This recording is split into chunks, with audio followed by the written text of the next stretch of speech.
너희 권능 있는 자들아, 영광과 능력을 여호와께 돌리고 돌릴지어다.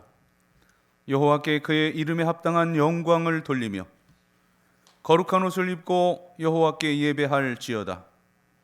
여호와께서 자기 백성에게 힘을 주시며 여호와께서 자기 백성에게 평강의 복을 주시리로다.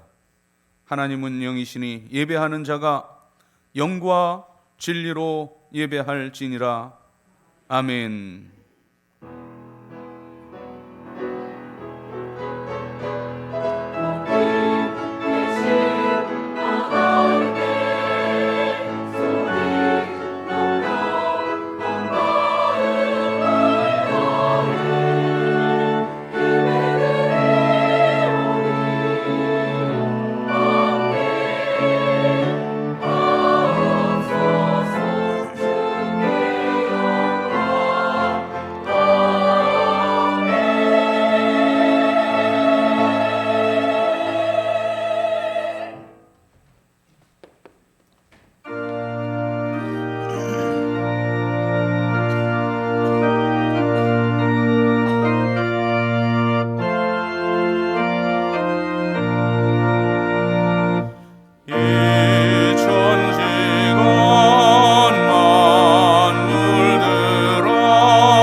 만복의 근원이 되시는 하나님 아버지, 광야의 백성들을 불 기둥과 구름 기둥으로 인도하여 주신 것과 같이 저희들을 지켜주시고 사랑하여 주시니 감사를 드립니다. 광야를 지나는 길에 오아시스 엘림을 허락하심과 같이 험악한 세월을 살아가는 저희들에게 거룩한 주의를 주셔서 평안과 기쁨과 안식을 누리게 하시니 감사합니다. 주님께서 부르셨기에 거룩한 성전에 올라올 수 있었으며 주님께서 허락하셨기에 이 예배의 자리에 설 수 있게 되었습니다. 지금까지 저희들을 인도하신 주님께서 오늘 예배드리는 자녀들에게 다시 한번 크신 은총을 내려 주시옵소서. 살아계신 하나님의 거룩한 성호를 아뢰며 또 만나며 저희들의 심령이 새 힘을 얻어 능력 있게 하여 주시옵소서. 주님 예수 그리스도의 이름으로 기원하옵나이다. 아멘.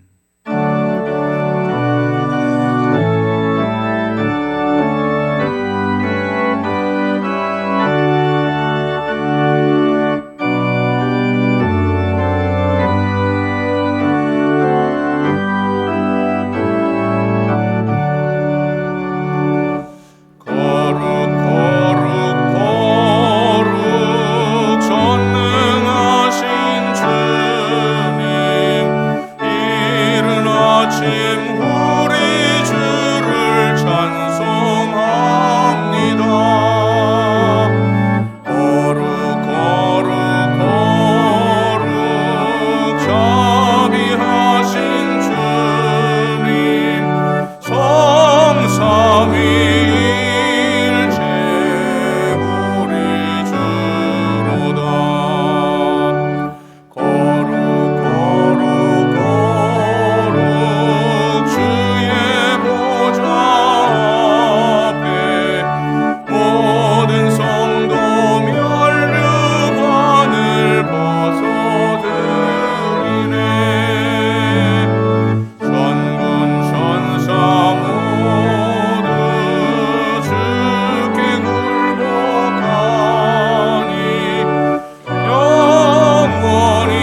자리에 앉으시고 고백의 기도를 드립니다.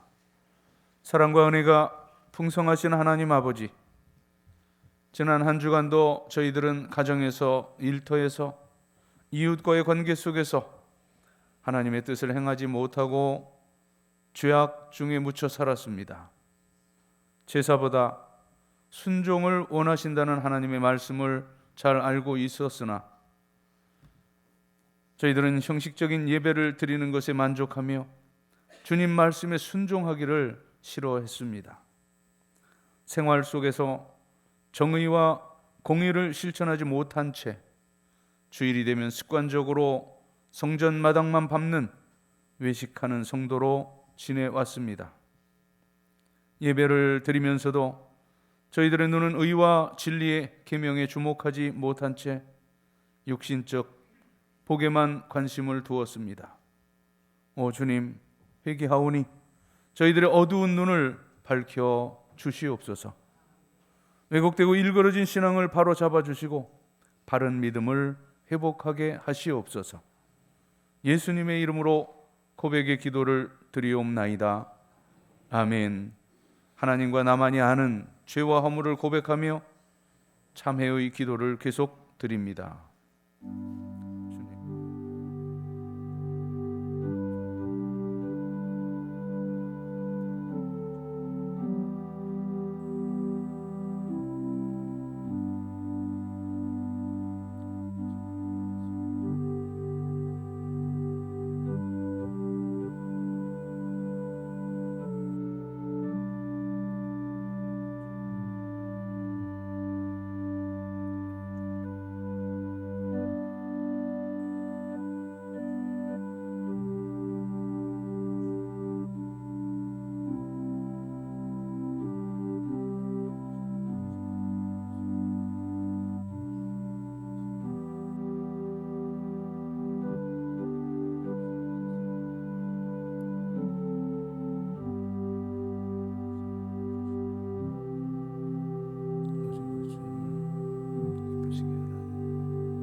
여호와께서 이르시되 배역한 이스라엘아 돌아오라.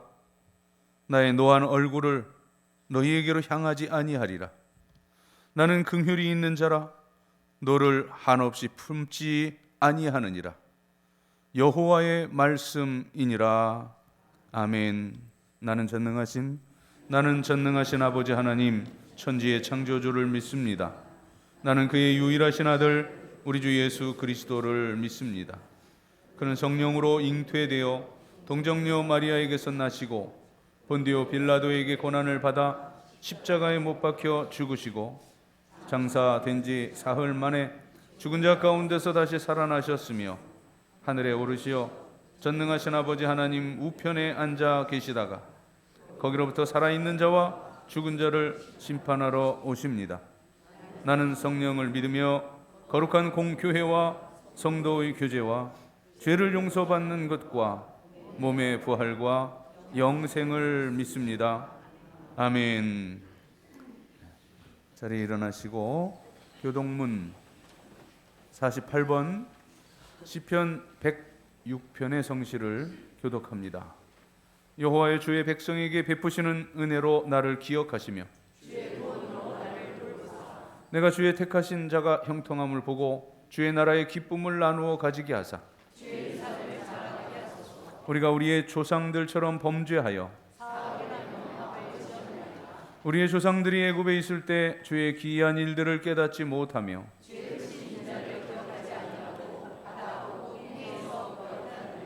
그러나 여호와께서는 자기의 이름을 위하여 그들을 구원하셨으니 이에 홍해를 꾸짖으시니 곧 마르니 그들을 인도하여 바다 건너기까지 마치 광야를 지나감 같게 하사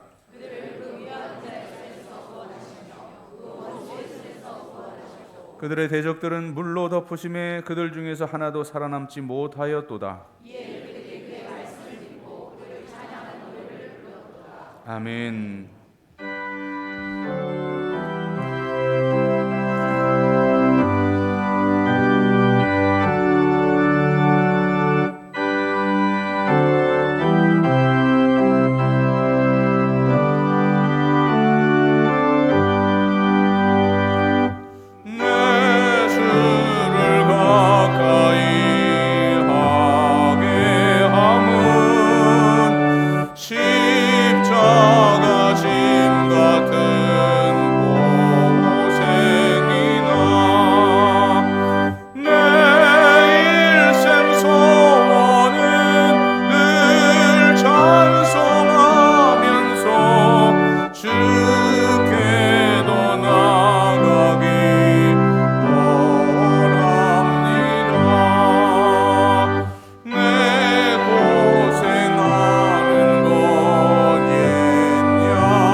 오늘도 살아계셔서 저들의 생사 화복을 주장하시는 하나님 아버지, 11월 감사의 달 둘째 주일을 이렇게 주의 전에 모여서 예배하게 하시니 감사와 찬양을 올려드립니다. 올 한 해를 돌아보면 참으로 감사할 것이 너무나 많은 것을 생각합니다. 그럼에도 불구하고 저들은 감사보다는 불평과 불만으로 살아오지는 않았는지 다시 한번 돌아보게 됩니다. 지난 시간들을 돌아보면 코로나 3년 동안 그렇게 코로나가 종식되기를 저희들이 기도하면서 코로나가 끝나면 이전보다 더욱 열심히 신앙생활을 하리라고 주님께 기도하며 약속하였지만 막상 코로나가 이제는 아무런 영향이 없는 지금 저희들은 이전보다 열심으로 모이지도 아니하고 뜨거운 믿음 생활을 영위하고 하지 못하고 있음을 고백드립니다. 이러한 저희들의 믿음 없는 것을 용서하여 주옵소서.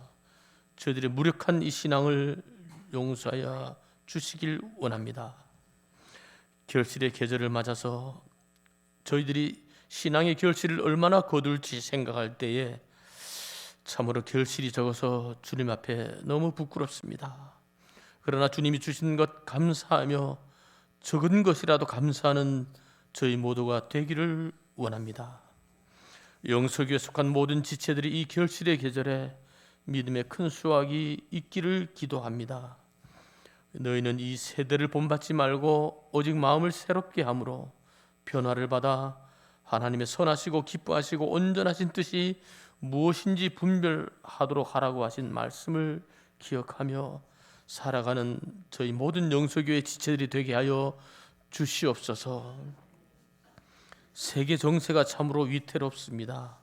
러시아의 침공으로 우크라이나와의 전쟁이 벌써 20개월을 넘어가고 또 지난달에는 하마스의 기습으로 시작된 이스라엘 전쟁이 날로 격렬해지고 있는 이 상황이 미국을 비롯한 친서방 국가들과 러시아와 중국, 북한이 결속하면서 신냉전의 시대로 돌입하고 있음을 개탄합니다.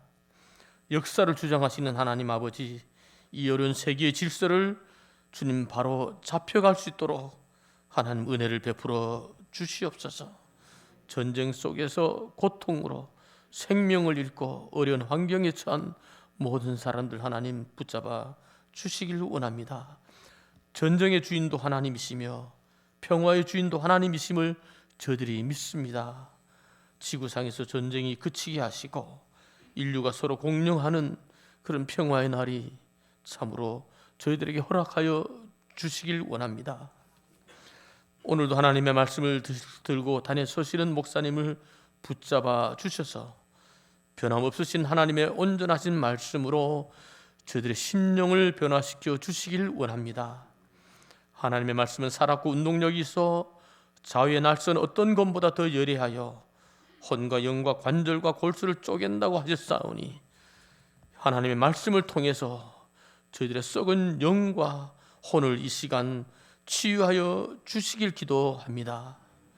그래야 하나님의 은혜에 다시 한번 감사하며 우리의 지은 죄들을 다 주 앞에 고백하며 하나님의 말씀으로 위로받고 다시 한번 믿음으로 살기를 결단하는 귀한 시간으로 삼아 주시옵소서. 시온 찬양대의 찬양을 기쁘게 받아 주시길 원합니다. 감사하는 성도가 되어서 저희들에게 허락하신 모든 것을 감사하는 찬양대와 저희 모두가 되게 하여 주시옵소서. 나라와 교회를 위해 기도하며 헌신하는 손길들을 기억하여 주시옵고 믿음의 주여 또 온전케 하시는 예수님만 바라보며 기도하며 헌신하며 나가는 손길들 되게 주님 친히 붙잡아 주시옵소서. 질병과 부상으로 고통 중에 있는 지체들을 붙잡아 주시고 주님의 손으로 권능의 손으로 치료하여 주시고 회복시켜 주셔서 온전함을 입어 저희와 함께 예배할 수 있는 은혜를 허락하여 주시옵소서. 저희들의 모든 삶을 통해서 감사가 넘치기를 원하시는 우리 주님 예수 그리스도 이름 받들어 간절히 기도드리옵나이다. 아멘.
오순절 기간이 이제 2주 남았습니다. 오순절 후 24번째 주일인 오늘 이 거룩한 주일에 우리들에게 주시는 하나님의 말씀은 신약성경 히브리서 3장 1절부터 6절까지의 말씀, 신약성경 355면에 기록되어 있습니다. 히브리서 3장 1절부터 6절까지의 말씀을 봉독해 올립니다. 그러므로 함께 하늘의 부르심을 받은 거룩한 형제들아, 우리가 믿는 도리의 사도이시며 대제사장이신 예수를 깊이 생각하라. 그는 자기를 세우신 이에게 신실하시기를 모세가 하나님의 온 집에서 한 것과 같이 하셨으니, 그는 모세보다 더욱 영광을 받을 만한 것이 마치 집 지은 자가 그 집보다 더욱 존귀함 같으니라. 집마다 지은 이가 있으니 만물을 지으신 이는 하나님이시라. 또한 모세는 장래에 말할 것을 증언하기 위하여 하나님의 온 집에서 종으로서 신실하였고, 그리스도는 하나님의 집을 맡은 아들로서 그와 같이 하셨으니, 우리가 소망의 확신과 자랑을 끝까지 굳게 잡고 있으면 우리는 그의 집이라. 아멘. 본문이 들어있는 이 히브리서의 핵심은 예수님은 누구냐? 우리 찬송가 80장에도 예수님은 누구신가? 약한 자의 강함과 병든 자의 치료와 이렇게 찬양하는데, 과연 예수님이 누구냐? 이 히브리서의 핵심은 그 기독론에 있습니다. 이 질문에 대해서, 예수가 누구신가 하는 질문에 대해서 이 복음서에서는 또 저 복음서에서는 이 각각 복음서가 말씀하는 바가 있고, 또 사도행전이 말씀하는 예수 그리스도의 속성도 있습니다. 똑같은 예수님을 말씀하고 있습니다만 그 표현과 양상에 있어서, 또 강조점에 있어서는 확연한 차이를 보입니다. 그런 의미에서 우리가 신학에서 말하는 기독론, 예수님, 바로 그리스도론은 인격적이고 또 입체적이다, 이렇게 정의할 수가 있겠습니다. 그래서 어떤 복음서는 그리스도를 이러한 모습, 또 어떤 복음서는 저런 방향으로, 또 어떤 데서는 또 다른 각도로 보게 됩니다. 자, 우리가 어떤 사람과 교제를 할 때도 어떤 사람을 이런 측면에서도 알고 저런 측면에서도 깨달아 가는 것과 같이, 우리 예수님에 대해서도 우리의 이해가 점점 발전하고 또 신령해지고, 그리고 그리스도의 그 본체에 가까이 가면서 깊이 예수님에 대해서 통찰하며 우리 신앙이 자라가는 것을 보게 됩니다. 이건 내 개인적인 경험이기도 하고, 또 함께 공동체를 이룬 다른 사람들을 볼 때도 그렇게 신앙이 확장되어 가는 것을 우리는 보게 됩니다. 그래서 이제 학자들은 이 기독론의 극치는 히브리서다. 이 히브리서가 말씀하고 있는 기독론이 가장 성숙하고 완숙된 것이다. 그렇게 평하는데, 그걸 신학적인 용어로 표현하면 가장 종말론적인 속성을 가졌다, 이렇게 정의를 합니다.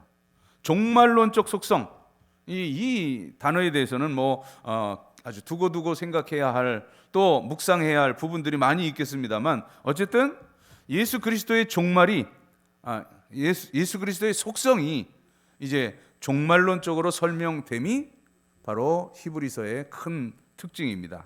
자, 오늘 본문 첫 절을 보면, 그러므로 함께 하늘의 부르심을 받은 거룩한 형제들아, 우리가 믿는 도리의 사도이시며 대제사장이신 예수를 깊이 생각하라.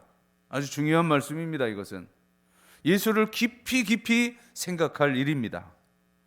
우리 그리스도인의 생애 목적은 죽는 날까지 예수를 깊이 생각하는 데 있습니다. 자, 예수를 생각할 때 비로소 하나님을 알게 되기 때문입니다. 자, 기독교, 그리스도교 이렇게 말하는데, 왜 우리가 믿는 이 종교를 기독교라고 말하느냐?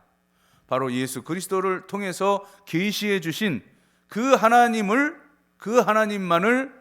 참 신으로 믿기 때문입니다. 부처님이나 또는 공자님이나 알라신이나 다 비슷비슷한 거 아니야 하고 세상 사람들은 생각하지만, 그러나 그렇지 않습니다. 하나님은 유일하신 하나님이십니다. 그런데 그 유일하신 하나님을 우리 그리스도인들은 예수 그리스도를 통해서 계시하신 그 유일한 통로를 통해서만 하나님을 알고 하나님을 믿게 되는 것입니다. 그래서 오늘도 예수를 깊이 생각하라 말씀하십니다. 그 예수를 깊이 생각함으로써 예수님을 통해서 우리는 하나님을 알고 또 하나님께로 나아가게 되기 때문입니다. 그러니까 예수님을 깊이 생각할 때 구주이신 그리스도를 알게 되고, 그 자체를 알게 되고, 그리스도를 알면서 또 그리스도를 통해 하나님을 알게 되고, 그리고 그 위대하신 하나님을 만나는 순간 나 자신을 또 알게 되는 것입니다. 그러니까 하나님을 안다는 것과 또 이 나 자신을 안다는 것은 같은 선상에, 같은 맥락에 있는 겁니다. 하나님을 알면 동시적으로 나를 분명히 알게 되는, 그것이 우리 기독교 신앙입니다. 자, 이 하나님에 대한 지식 없이는 나 자신에 대한 지식도 없다. 이것이 우리 장로교 시조라고 말을 하는 장 깔뱅의 그 기독교 강요라고 하는 위대한 저술의 핵심 내용 주제입니다. 그래서 오늘 말씀에 예수를 깊이 생각하라 말씀하는 것인데, 저 뒤에 12장을 가보면 방금 전 우리 기도하신 장로님이 인용하신 그 말씀이 또 똑같은 맥락으로 있습니다. 12장 2절에 보면 믿음의 주요 온전하게 하시는 이인 예수를 바라보자 말씀합니다. 예수를 생각하라, 예수를 바라보라, 같은 맥락이에요. 여러분, 이 세상을 살며 걱정거리가 있으십니까? 예수님을 바라보십시오. 또 두려운 마음이 있으십니까? 우리 주님을 생각하십시오. 그러면 예수님께서는 당신 자신을 우리에게 보여주시고 또 우리에게 역사해 주실 겁니다. 예수님을 밝히 바라보는 순간 그 예수님을 통해서 하나님을 알게 되고, 하나님을 바로 알게 되는 순간 나 자신의 존재도 알고 내 운명도, 내 현재도, 그리고 마침내 나의 그 종말까지를 밝히 알게 되는 것입니다. 아주 신비로운 원리인데 이건 단순한 지식의 문제가 아닙니다. 아주 기가 막힌 신비로운 세계로서, 그래서 예수님을 생각하라, 예수님을 바라보라고 오늘 성경은 말씀하는 겁니다. 자, 그런데 어떤 예수님을 생각하느냐? 오늘 본문 1절에는 이 두 가지 각도로 말씀하는데, 하나는 예수님이 어떤 분이냐? 사도는 헬라어로 아포스톨로스라고 말을 하는데, 자, 그런데 그 앞에 또 꾸미는 말이 있어요. 우리가 믿는 도리의 사도다. 몇 가지 언어들을 조합해야 이거 뜻이 밝혀지는데, 자, 여기 믿는 바에, 믿는 도리에라고 하는 이 헬라 원어는 오놀로기아스라고 하는 단어예요. 그러니까 우리가 이 도라고 할 때, 우리 길거리 가다 보면 도에 대해서 관심이 있으십니까? 도에 대해서 들어보신 일이 있습니까? 하는 그런, 물론 특정 종교인이지만 어쨌든 그런 부류의 그 사람들이 생각하는 그런 추상적인 도가 아닙니다. 여기 이 오놀로기아스라고 하는 것은 그 도에 대한 참 그 말씀이라고도 하고 길이신 주님을 뜻하기도 하는데, 그 도에 주님에 대한 우리의 고백을 말합니다. 그러니까 우리의 신앙 고백의 주가 되시는 분이 예수 그리스도라는 말씀이에요. 우리 신앙 고백의 주님이 바로 또 사도라고 말씀하시는데, 사도 아포스톨로스는 보냄을 받았다라고 하는 의미를 가집니다. 그러니까 우리의 신앙 고백이 되는 그 주께서 보냄을 받아 이 땅에 오셨다는 거예요. 큰 사명을 띠고 하늘 보좌를 내놓으시고 이 땅으로 보냄을 받으셨습니다. 하늘 보좌에 그저 앉아 계시는 예수님이 아니라 우리를 위하여서 이 땅에 오신, 보내심을 받으신, 큰 사명을 띠신, 우리를 구원하시기 위해, 십자가 지시기 위해 오신 그 믿는 도리인 사도인 그 예수님만을 바라보라는 거예요. 이것이 첫 번째 각도요. 두 번째는 이제 조금 더 깊이 들어가서 이 대제사장이라 이렇게 말씀하시죠. 믿음의 12장 2절에는 믿음의 주라고 말하는데, 여기는 믿음의 우리 믿는 바의 그 사도인 그리스도, 그리고 또 우리의 모든 죄를 다 사해 주시는 주체가 되시는 대제사장 예수님. 여기 대제사장의 역시 그 원어를 보면 아르키에레아라고 하는, 이제 구약에 있는 그 레위 지파의 후손인 제사장 하나하나 그들을 말하는 것이 아니라, 이건 영어로 이제 번역을 할 때는 하이 프리스트라고 번역이 됩니다. 그러니까 유일한 대제사장이에요. 우리 인류의 죄를 지고 이제 그 대제사장은 백성들의, 이스라엘로 국한하면 이스라엘 백성들의 죄를 지고 죄를 대신해서 이제 지성소에 들어갑니다. 이건 유대교에 있어서는 아주 중요한 그 행사인데, 대속죄일 7월 10일에 이제 대제사장이 한번 그 지성소에 들어가서 제사 지냄으로써 모든 백성들의 죄가 한시적으로 용서받게 되는 겁니다. 자, 1년 동안 지은 모든 백성들의 죄를 한 몸에 지고 이 대제사장이 목숨 걸고 지성소로 들어가게 되는데, 제사장복의 그 긴 그 옷자락에는 방울이 달려 있습니다. 그렇게 제물을 가지고 백성들의 죄를 사하기 위해서 지성소에 들어가 제사를 드리면서 제사장이 왔다 갔다 합니다. 왔다 갔다 할 때마다 딸랑딸랑 방울 소리가 납니다. 그러면 밖에서는 대제사장이 우리 죄를 위해 이 속죄 제사를 드리고 있구나, 살아있구나 여깁니다. 하지만 그러다가 일순간 방울 소리가 멈추면 그 안에 어떤 불경한 것들이 대제사장에게 있는 것입니다. 그리고 이제 그 불경 때문에 그 안에서 제사를 드리다가 죽기도 하는 그런 기록들이 많이 있습니다. 자, 그러면 방울 소리가 그치면 이 백성들은 이 무슨 일이 있는가 보다, 이제 제사장이 죽었구나 여기고 그 갈쿠리로 대제사장을 끌어냅니다. 정말 무섭고 두려운 이 하나님의 임재를 상징하는 법궤가 있는 이 지성소에 대제사장이 1년에 한 번 제물을 들고 들어갑니다. 자, 여기에 이제 예수께서 우리 모든 사람을 위해 죽으심으로 모든 사람의 죄를 대속하시게 된다는 것을 상징하는 그런 예표적인 의미가 바로 이 대제사장이라고 하는, 그 사도이신 그리스도를 바라보고 대제사장이신 예수를 바라보자 했는데, 여기 이제 앞으로 이 히브리서를 계속해서 읽어 나가면 단번에라는 말이 있습니다. 이것이 영어 번역본에 보면 once, 단번이지만 그러나 뒤에 붙는 게 있어요. for all, 단번, 한 번이지만 모든 인류, 모든 죄인을 위해서라는 뜻입니다. 그러니까 한 사람, 한 사건이에요. 이제 예수 그리스도 한 분, 그리고 십자가 그 한 사건이지만 이것은 모든 사람의 죄를 대속하기 위한 단번에 된 그런 사건입니다. 계속해서 반복해서 이 단번에라는 말이 나타났는데 예수 그리스도의 이 십자가 사건은 단 한 번 있어진 사건입니다. 단번에 완성됐고 또 단번으로 모든 것이 충족된 더 이상 필요가 없는 이것이 단번의 의미예요.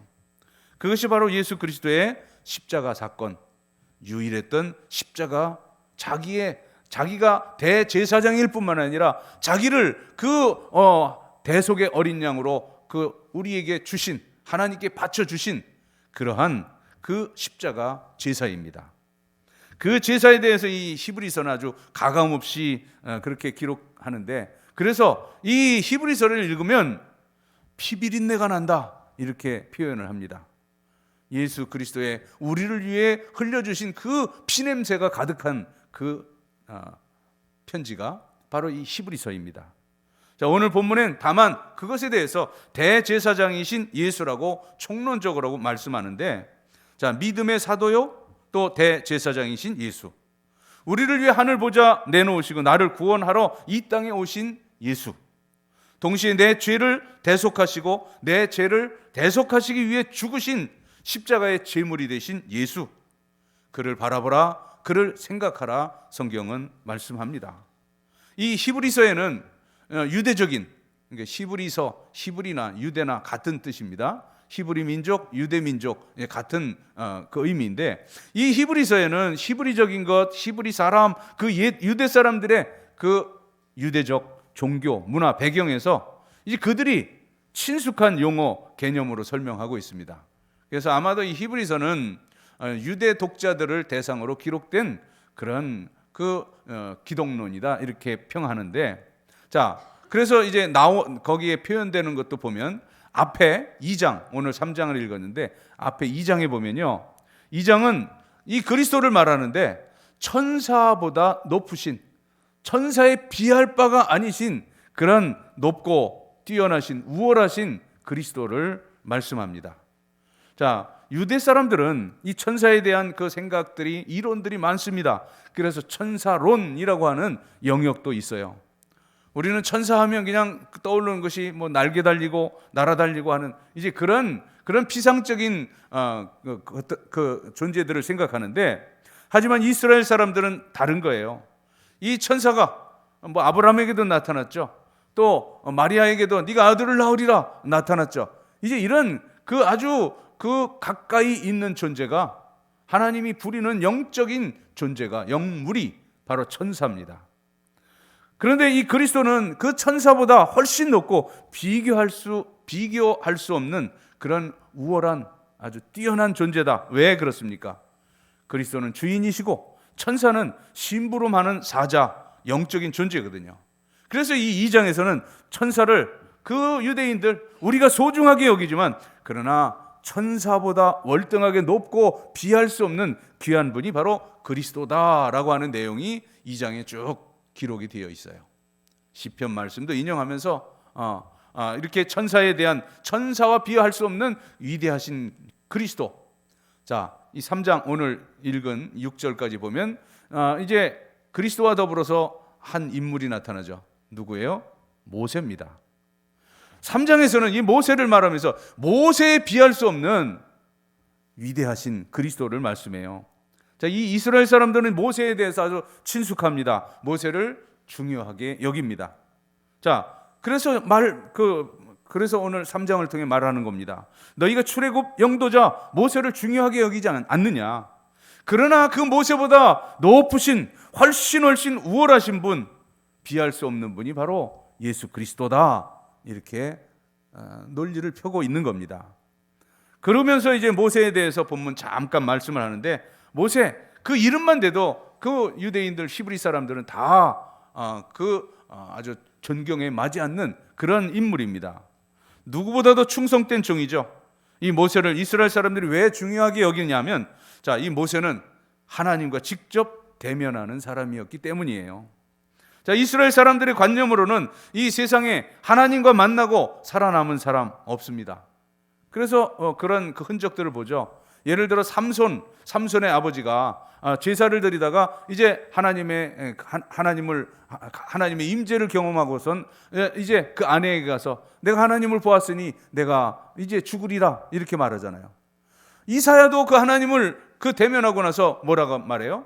화로다 나요 내가 죽게 되었도다. 이 유대의 개념, 히브리적인 개념을 보면, 관념으로 보면 하나님을 만난다는 것은, 하나님을 대면한다는 것은 죽는 것을 뜻합니다. 자, 그런데 죽어야 만날 수 있는 그 하나님, 이제 대면하는 즉시 죽는다고 하나님께서도 또 그렇게 말씀하셔요. 출애굽기, 신명기 여기에 보면은 모세에게 넌 이제 그 고개를 돌려라. 내 얼굴을 보면 죽으리라. 이런 말씀을 하시잖아요. 자, 그러므로 이제 이 모세는 하나님과 그 얼굴과 얼굴을 대면한 사람, 이제 이 이스라엘 히브리적인 개념으로는 이건 굉장한 일입니다. 하나님을 대면하고도 살아남은 유일한 사람입니다.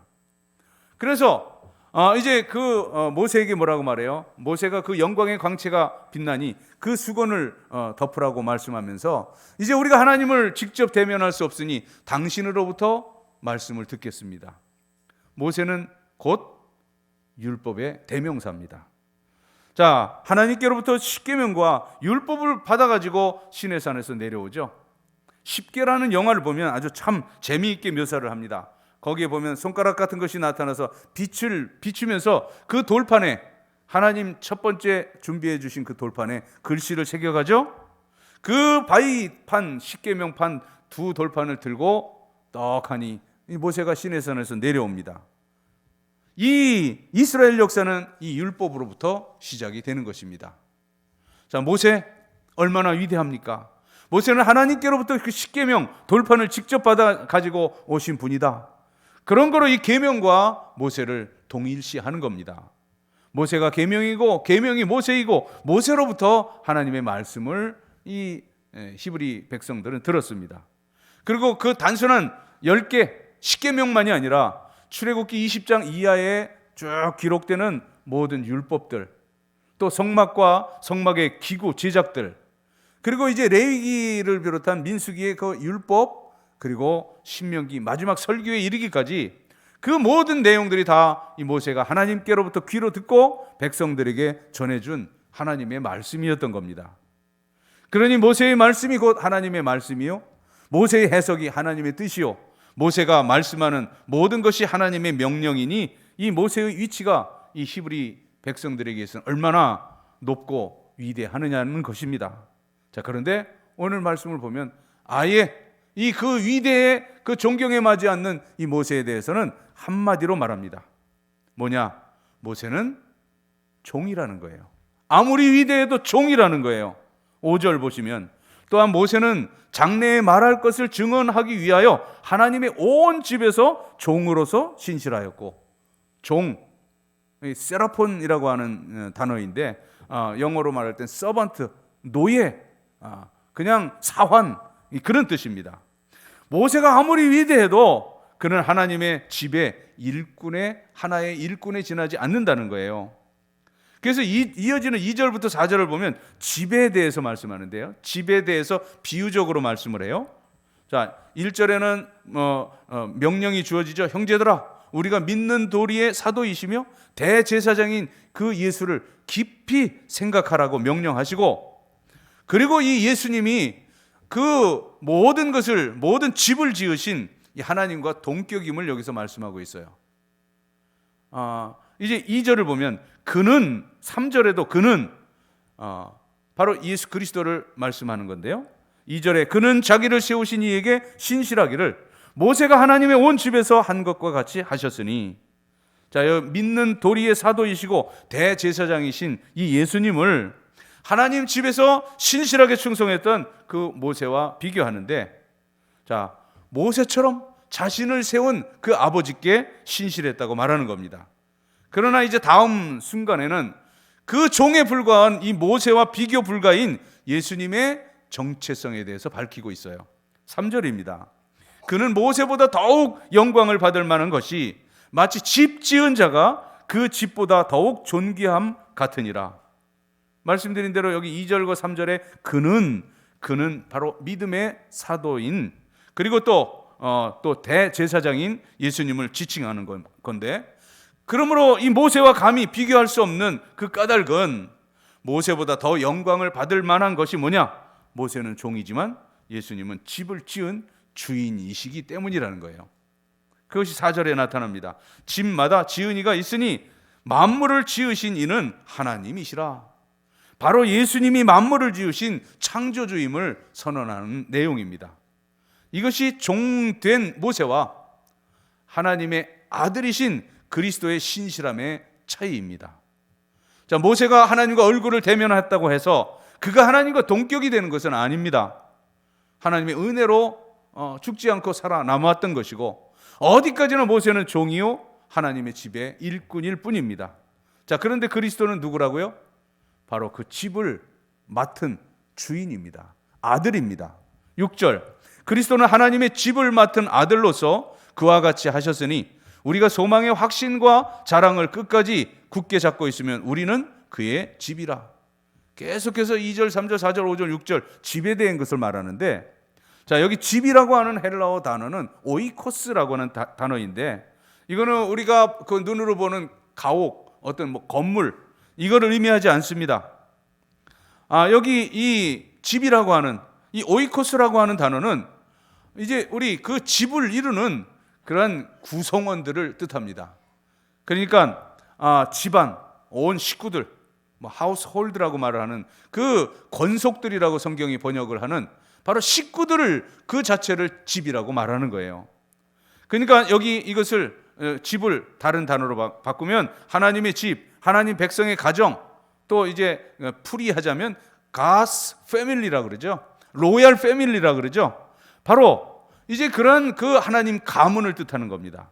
그런데 그 하나님의 가문에서는 이 모세는 그것을 지키는 그 집을 받들어 섬기는 종에 불과하지만 그리스도는 누구라고요? 그 집의 소유주인 아들이라는 거예요. 이 아들이라는 개념이 이 히브리적으로는 아주 중요합니다. 히브리 사람들은 아들은 아버지와 동격이에요. 예수님이 배척받았던 이유가 바로 그랬습니다. 예수님은 자신이 하나님의 아들임을 때마다 선포하셨거든요. 이를테면 요한복음 10장 31절 32절을 보면요, 나와 아버지는 하나이라. 자, 이 요한복음 10장 31절에 나하고 하나님 아버지는 하나다라고 말하니까 이어지는 32절, 유대인들이 다시 돌을 들어 치려 하거늘. 자, 아버지의 생명을 이어받았으니 그 아들은 아버지와 하나입니다. 아버지의 그 모든 유산을 다 받을 상속자이므로 그 아들은 아버지와 하나입니다. 또 그걸 그 공동으로 소유하고 있으니, 그리고 또 그 모든 집안의 종들을 다스릴 수 있는 그런 지도력이 있으니 그 아들은 아버지와 하나입니다. 그러니까 이 종과, 모세는 종이라 그랬죠? 이제 예수 그리스도는 그 하나님의 아들인데 종과 아들은 하늘과 땅의 차이인 것입니다. 아들이기 때문에 높은 권세, 하나님과 동일한 권세를 가지고 계신 예수 그리스도입니다. 자, 이처럼 아들로서 신실하게 충성을 다하셨는데, 여기 기독론이 있는 건데요, 그 충성이 뭐냐? 바로 빌립보서에도 그리스도 찬미송이라고 말하는 2장 5절 이하의 말씀이 나타나는데, 이제 아들이심으로 그리스도는 하나님과 동격이에요. 그런데 빌립보서 2장에 나타난 대로 그는 하나님과 동등됨을 취할 것으로 여기지 아니하시고 이제 어떻게 하셨어요? 죽기까지 복종하셨어요. 죽기까지, 이제 사람 몸으로 이 땅에 오셔서 십자가에 달려 죽기까지 하나님께 신실했다는 말씀입니다. 우리를 사랑하셔서 우리와 똑같은 인간 몸을 입으시고 이 땅에 내려오셔서 사람의 몸을 입고 하나님의 아들인 그분이 신실하게 충성하셨어요. 마지막 6절을 다시 봅니다. 그리스도는 하나님의 집을 맡은 아들로서 그와 같이 하셨으니 하나님이신데도 이렇게 하나님의 아들로 집을 맡아서 그 집은 바로 우리 한 사람 한 사람이거든요. 뒤에 보세요. 우리가 소망의 확신과 자랑을 끝까지 굳게 잡고 있으면 우리는 그의 집이라 말씀합니다. 여기 아까 집은 오이코스는 뭐라 그랬어요? 단순히 건물적인 집이 아니라 하나님의 권속, 하나님의 그 가문, 바로 하나님의 자녀가 되는 그러한 뜻이 이 집이라고 하는 뜻이에요. 그러니까 이제 우리를 위해서 그 아들로서 하나님이신 그분이 십자가에서 모든 그 구원을 완성하셨죠. 뒤에 6절 하반절, 우리가 그 완성하신 그 소망의 확신과 자랑을 끝까지 굳게 잡고 있으면 우리는 그의 집이라. 바로 하나님의 집, 말씀드린 God's family, 로얄 패밀리, 하나님 가정의 한 식구, 바로 하나님 권속의 하나님의 자녀로 영생에 이르게 된다는 이 약속의 말씀이 오늘 히브리서를 통해서 저와 여러분 한 사람 한 사람에게 주시는 귀한 약속의 말씀입니다. 기도드리겠습니다.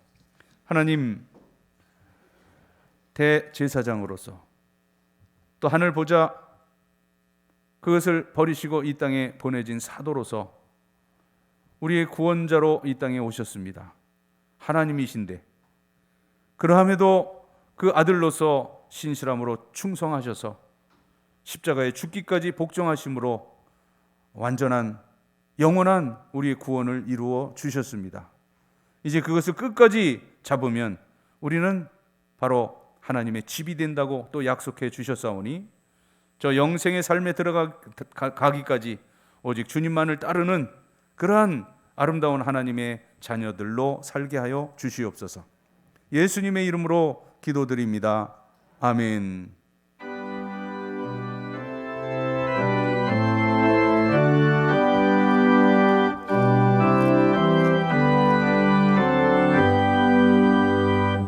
구주를 생각만 해도 이렇게 좋거든. 주 얼굴 배울 때야 얼마나 좋으랴. 만민의 구주 예수의 귀하신 천지에 있는 이름 중 비할 데 없도다. 참 회개하는 자에게 소망이 되시고 구하고 찾는 자에게 기쁨이 되도다. 예수의 넓은 사랑을 어찌다 말하랴. 주 사랑받은 사람만 그 사랑 알도다. 사랑의 구주 예수여 내 기쁨 되시고 이제로부터 영원히 영광이 되소서.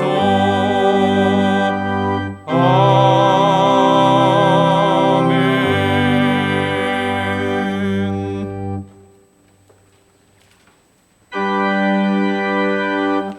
모든 것이 주께로부터 왔으니 이 예물을 주께 드리나이다.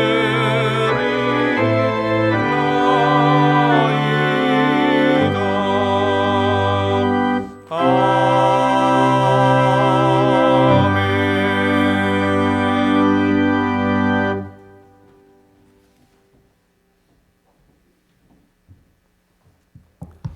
이 세상을 살면서 저희들이 누리는 모든 것들이 다 하나님께로부터 주어진 것임을 겸손히 고백하며 하나님께서 주셨던 물질 가운데 10분의 1을 성별하여 11조의 예물을 드립니다. 오늘 드리는 이 액수의 100배, 60배, 30배까지라도 드릴 수 있는 풍성함을 소득의 복으로 허락하시옵소서. 감사하는 성도들 감사의 열매 가득 안겨주시고, 생일맞아 감사하는 성도들의 앞날이 살아온 모든 날의 칠갑절이나 복되고 복되게 하시옵소서.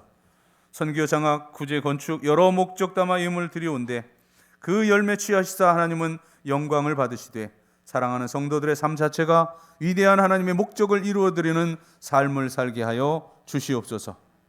또한 이모저모 흩어져 있는 영서의 모든 식구들 어디 있든지 동일한 은혜 가운데 살게 하시되 군문에 있는 귀한 아들들 눈동자같이 지켜주시고 모든 고통하는 환우들 주의 권능의 손으로 만져주셔서 창조의 원형으로 회복시켜 주시옵소서. 우리 귀한 수험생들 이번 주 수능이 있습니다. 하나님께서 합당한 대학의 문을, 또 우리 모든 새벽 이슬과 같은 청년들 취업과 진로, 결혼의 문을 열어 주시옵소서. 모든 어르신들 100살, 120살이 되어도 이 맑은 정신 흐려지지 아니하고 누구 부축도 받지 아니하고 주의 성산에 올라 사랑하는 자녀 손들 축복하며 교회와 나라와 민족을 위해 기도하다가 주님 오라실 때 자는 듯 쉬는 듯 저 영원한 천국으로 올림받게 하여 주시옵소서. 가정 원하는 기도의 제목들, 소망들 주 안에 아름다운 열매로 맺어져서 우리를 바라보는 저 모든 세상 불신의 사람들이 나와 내 가정, 내 가문과 함께 하시는 살아계신 하나님을 발견하고 주께로 돌아오게 할 수 있는 그런 증거, 이적, 표적이 풍성한 신앙 명가들이 되게 하여 주시옵소서. 감사드리며 축복하오며 예수님의 이름으로 봉헌의 기도를 드리옵나이다. 아멘.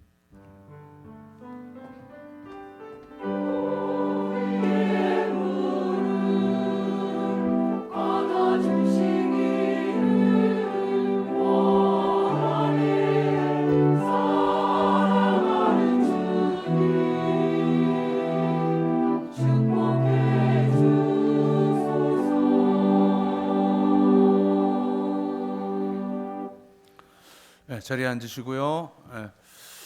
지지난주 토요일 날 우리 결혼한 우리 최항식, 김지훈 부부 신혼여행 후에 이제 오늘 또 함께 우리 예배드리고 있는데 자리에 잠깐 일어나실까요? 우리 박수로 축복합니다.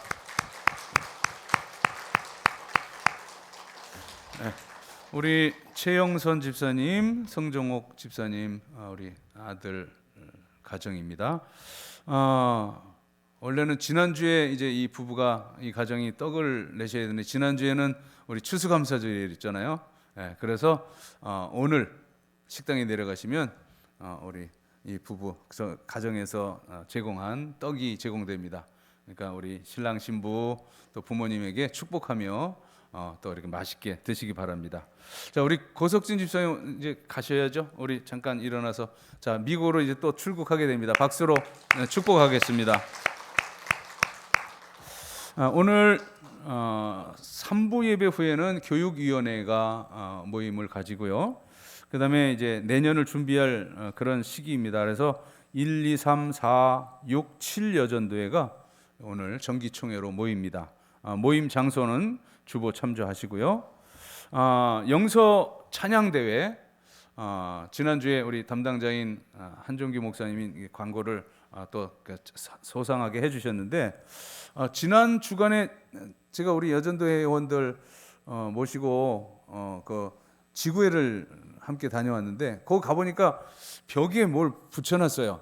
뭐 가발도 쓰고 또 선글라스도 쓰고. 근데 자세히 보니까 뭐 애들이 아니라 이제 남선교회 뭐 또 할아버지들도 있고 그래서 목사님께 담임 목사님께 물어봤어요. 이거 뭐예요? 그랬더니 거기는 10월 셋째 주를 추수감사절로 지낸대요.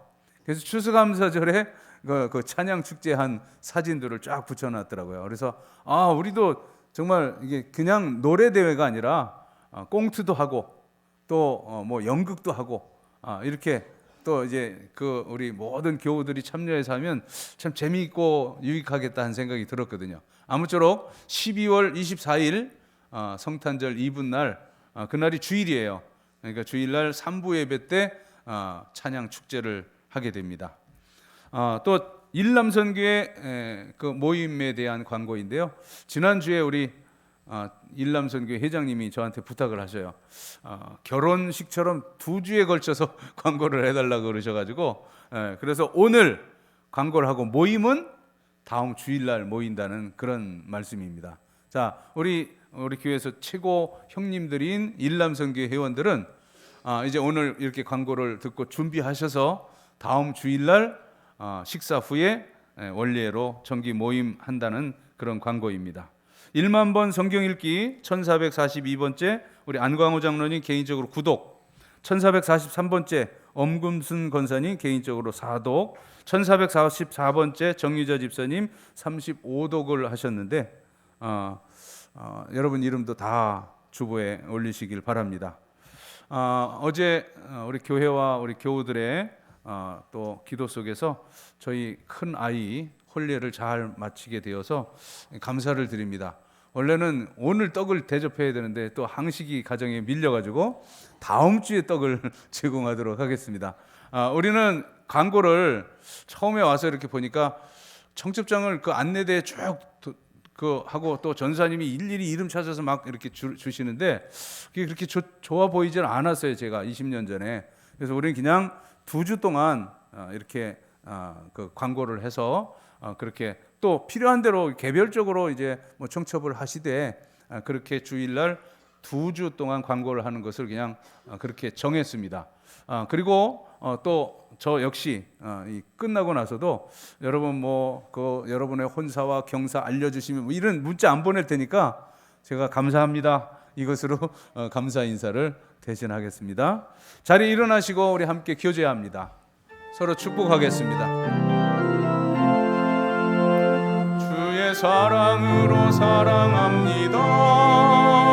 주의 사랑으로 사랑합니다. 형제 안에서 주의 영광을 보며 주의 사랑으로 사랑합니다.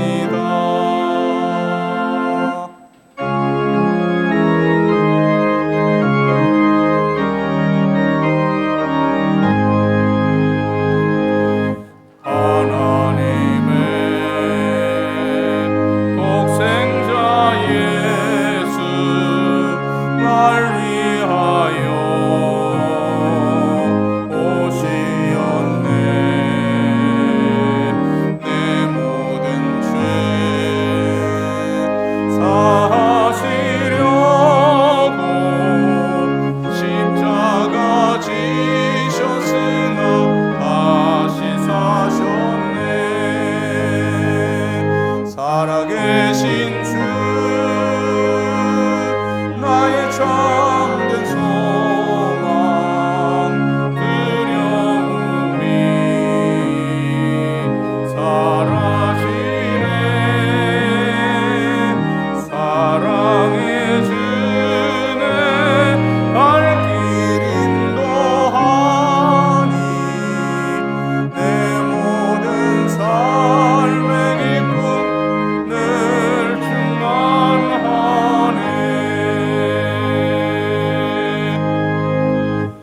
우리 모두의 구세주 예수 그리스도의 구원의 은혜와 하늘 아버지의 영원 불변하신 사랑과 성령의 감동 충만하심이 이제는 믿음의 주요 우리의 사도시요 대제사장이신 그 예수님만을 바라보며 생각하고 살리라 다짐하며 삶의 자리로 나아가는 귀한 하나님의 자녀들 머리머리 위에 이제로부터 영원까지 함께 하시기를 간절히 축원하옵나이다.